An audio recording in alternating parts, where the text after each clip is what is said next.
मैं राजेश शर्मा और 7 India news में आपका स्वागत है।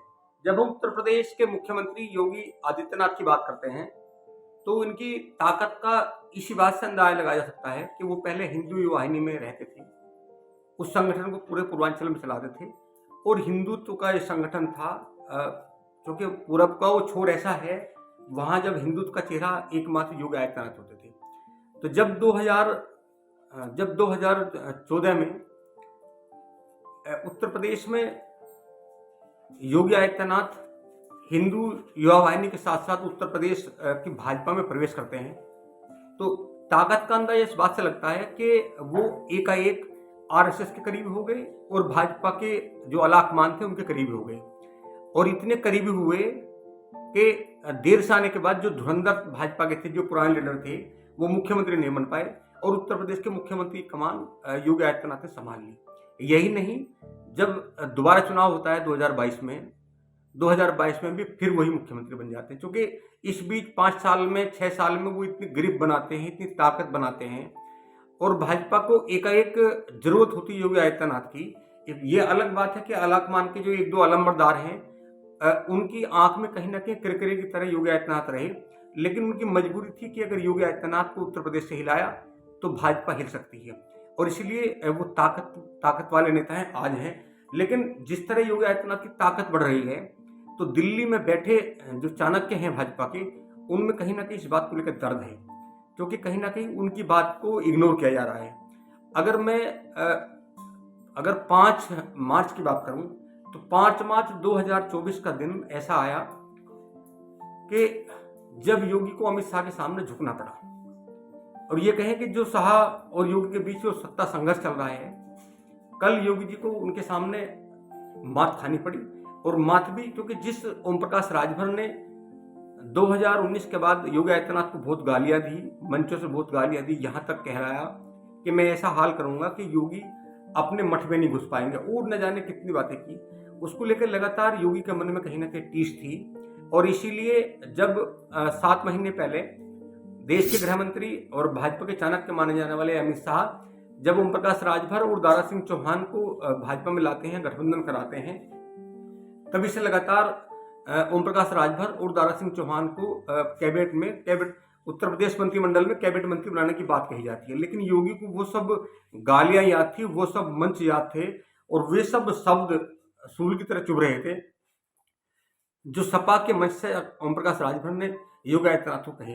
लेकिन करते करते कई महीने बीते, आखिरकार कल मतलब 5 मार्च को अमित शाह के जो करीबी थे ओम प्रकाश राजभर, दारा सिंह चौहान, उन्हें कल मंत्रिमंडल में शामिल कर लिया गया, उन्हें कैबिनेट मंत्री बना दिया गया। क्योंकि योगी आदित्यनाथ चाहते, उन्हें पता था कि इस समय जो एक गोलबंदी है उत्तर प्रदेश में, डिप्टी मुख्यमंत्री हैं, 1-2 कैबिनेट मंत्री हैं, इसके अलावा प्रशासनिक अफसर, जो खेमेबंदी है। मैं उत्तर प्रदेश की एक बार फिर ये बात दोहराऊंगा कि उत्तर प्रदेश में अगर आप कैबिनेट की बात करो तो उसमें भी 2 खेमे हैं। आप प्रशासनिक लेवल पे आईएएस अफसर की बात करो तो वहां भी 2 खेमेबंदी है। आप पुलिस अफसर की बात करो तो वहां भी खेमेबंदी है। आप राजनीतिक संगठन की बात करें उत्तर प्रदेश की तो वहां भी खेमाबंदी है। क्योंकि जो इस समय उत्तर प्रदेश के अध्यक्ष हैं, वो खेमा अमित शाह का है और योगी आदित्यनाथ, ये बताया गया है कि योगी आदित्यनाथ ने जब कुछ नाम दिए संगठन के लिए तो उन्होंने नाम लेने से इनकार कर दिया। तो संगठन और मुख्यमंत्री के बीच भी दूरी है और कहीं ना कहीं जो गृह मंत्री हैं देश के, क्योंकि कई साल से योगी आदित्यनाथ और उनके बीच में कहीं ना कहीं खिंचाव है और इसका यह है कि लगातार कैबिनेट मंत्रिमंडल में लगातार जो भले अमित शाह दिल्ली में बैठे हों, लेकिन जो उनके लोग हैं वो लगातार मंत्रिमंडल में शामिल होते जा रहे हैं। और मंत्रिमंडल में शामिल होने का मतलब है कि कहीं ना कहीं जो तमाम सिक्रेसी है प्रदेश सरकार की, वो तमाम आउट होकर अमित शाह के पास चली जाती है। और यहाँ तक भी अगर मैं भाजपा के सूत्रों की बात मानूं तो यहाँ तक स्थिति है कि बहुत सारे ऐसे डिपार्टमेंट हैं, विभाग हैं, जहां योगी आदित्यनाथ चाहकर भी स्थानांतरण नहीं कर सकते। उसके लिए दिल्ली से आवाज आएगी तब स्थानांतरण होगा, क्योंकि कुछ आईएएस अधिकारी ऐसे हैं जिन पर पूरी तरह दिल्ली का शिकंजा है। हम जब पूर्वांचल की बात करते हैं तो पूर्वांचल में 4 चेहरे हैं।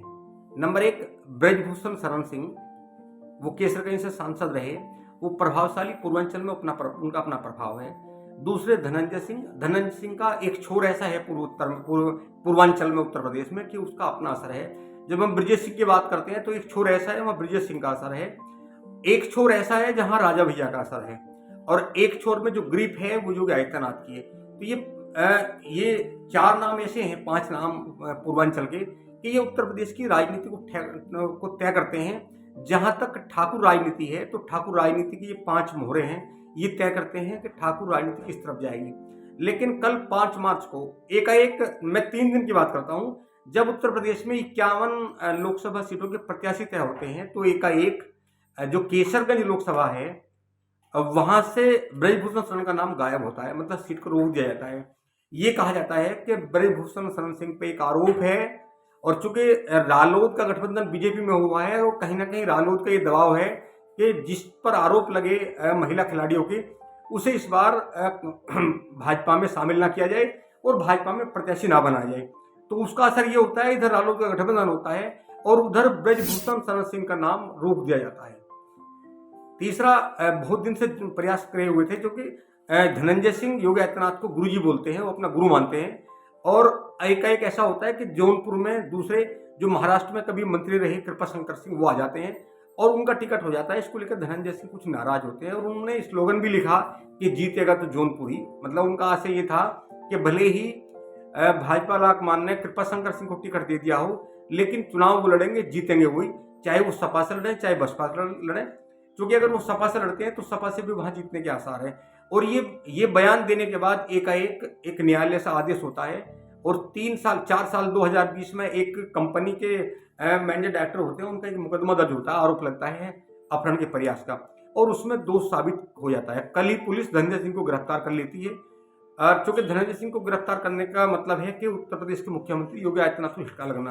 तो ब्रजभूषण शरण सिंह का टिकट रोक दिया गया, धनंजय सिंह की जगह कृपा शंकर सिंह को दे दिया गया। इसके अलावा ब्रजेश सिंह का अभी पता नहीं है।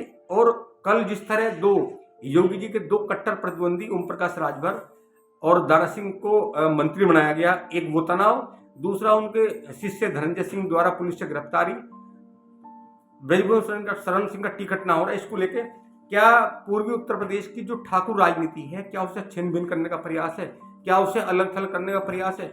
अगर वो राजनीति अलग थलग होती है तो कहीं ना कहीं उत्तर प्रदेश के मुख्यमंत्री योगी पर प्रभाव पड़ेगा और जो ठाकुर राजनीति है पूर्वांचल की उस पर प्रभाव पड़ेगा। हालांकि जिस तरह धनंजय सिंह को कल पुलिस ने गिरफ्तार किया और ये लगता है कि आज उन पर दोष साबित होगा, जो भी न्यायालय सजा देगी, 2 साल 4 साल की जो भी सजा होगी, जो भी होगा, वो जेल जरूर जाएंगे, जेल चले जाएंगे। लेकिन धनंजय सिंह की गिरफ्तारी, ब्रजभूषण शरण सिंह को टिकट ना मिलना, योगी आदित्यनाथ के सामने जो उनके चिर प्रतिद्वंदी उन्हें कैबिनेट में शामिल करना, कहीं ना कहीं योगी आदित्यनाथ को कमजोर करने का प्रयास है। पहले से अगर बात करूं उत्तर प्रदेश की, तो चूंकि उत्तर प्रदेश में जो डिप्टी मुख्यमंत्री है केशव प्रसाद मौर्य का उनका 36 का आंकड़ा वो जग जाहिर है। इसके अलावा अगर हम बात करें जो गुजरात कैडर से IAS अधिकारी आए और यहाँ MLC बनकर इस समय ऊर्जा मंत्री हैं अरविंद कुमार शर्मा, वो भी कहीं ना कहीं दिल्ली के खेमे के हैं। इसके अलावा चाहे हम जतिन प्रसाद की बात करें, चाहे ब्रजेश पाठक की बात करें, एक लंबा खेमा है। इसके अलावा प्रशासनिक अफसर की बात करें, पुलिस के अधिकारियों की बात करें, तो बड़ी खेमेबंदी है। और कहीं ना कहीं लगता है कि उत्तर प्रदेश के मुख्यमंत्री योगी आदित्यनाथ को कमजोर करने का प्रयास किया जा रहा है। और यहाँ चूंकि जो तमाम सब कुछ हुआ है इस बीच में, वो सारा इशारा दिल्ली का है। कैबिनेट मंत्री बनाए गए, मंत्रिमंडल में शामिल अगर 3 लोग हुए तो वो भी दिल्ली के दरबार के आदेश पर हुए। और ब्रजभूषण शरण सिंह का टिकट अगर नहीं मिला तो वो भी कहीं ना कहीं दिल्ली दरबार का कोई आदेश था। इस तरह एकाएक कल का जो दिन था वो योगी आदित्यनाथ का मोरल डाउन करने वाला था। हालांकि पूर्वांचल की इस गतिविधि को लेकर इसका पश्चिम तक कहीं ना कहीं हलचल है। और चूंकि लोकसभा चुनाव में इसका क्या, अगर ब्रजभूषण शरण सिंह का टिकट कटता है, धनंजय सिंह को टिकट नहीं मिलता, वो जेल चले जाते हैं, ब्रजेश सिंह को कहीं ना कहीं पुलिस की जो सेंट्रल पुलिस है उसकी कहीं ना कहीं निगरानी का सामना करना पड़ता है, तो हमें लगता है कि पूरब से लेकर पश्चिम तक जो राजनीति है ठाकुर राजनीति जरूर कहीं ना कहीं करवट ले सकती है, ऐसा माना जा रहा है। क्योंकि इसको लेकर योगी आदित्यनाथ मानसिक तनाव में है। और जिस तरह शाह और योगी के बीच सहमात का गेम चल रहा था, तो कल योगी को आखिर मात खानी पड़ी। तो आप लगातार देखते रहिए 7 इंडिया न्यूज और आपसे रिक्वेस्ट है कि आप प्लीज़ चैनल को सब्सक्राइब करिए, वीडियो को शेयर करिए, लाइक करिए। हम आपको इस जो पूरा सत्ता संग्राम है 2024 का लोकसभा चुनाव है, इस चुनाव के बारे में आपको अपडेट देंगे। नमस्कार, राजेश।